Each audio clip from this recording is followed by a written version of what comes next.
ত্রয়োদশ জাতীয় সংসদ নির্বাচনকে সামনে রেখে নানা প্রস্তুতি শুরু করেছে অন্তর্বর্তীকালীন সরকার। বুধবার নিজের সরকারি বাসভবন রাষ্ট্রীয় অতিথি ভবন যমুনা থেকে সারা দেশের উপজেলা নির্বাহী কর্মকর্তাদের সাথে ভিডিও কনফারেন্সে যুক্ত হয়ে নির্বাচন বিষয়ক নানা পরামর্শ দেন প্রধান উপদেষ্টা।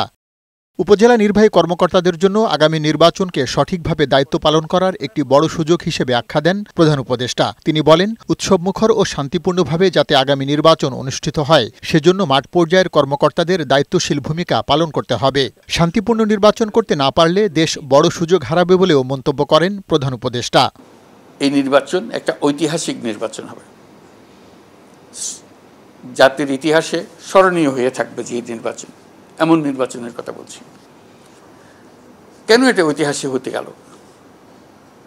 ঐতিহাসিক হতে গেল এই জন্য যে এটা অভ্যুত্থানের পরবর্তী নির্বাচন। অভ্যুত্থান মানে অতীতকে ফেলে দিছে, অতীতকে আর আমরা রাখতে চাই না। জাতীয় নির্বাচন এবং গণভোট একই দিনে অনুষ্ঠিত হওয়ায় ভোটাররা কার পক্ষে ভোট দিবেন সেটি আগে থেকেই ঠিক করে কেন্দ্রে আসার কথাও বলেন প্রধান উপদেষ্টা ডক্টর মোহাম্মদ ইউনূস। নির্বাচনের দিন, গণভোটের দিন এই লম্বা ফিরিস্তি পড়ার সময় হবে না, তখন আগের থেকে তাকে পড়াবে। ভাই আগে পড়ে আসেন, আপনি ওই দিন আর সময় পাবেন না পড়ার, মন ঠিক করে আসেন। হাতে দেবেন না হাতে দেবেন, হাতে দিলে এগুলো সব জিনিস আপনি পাবেন।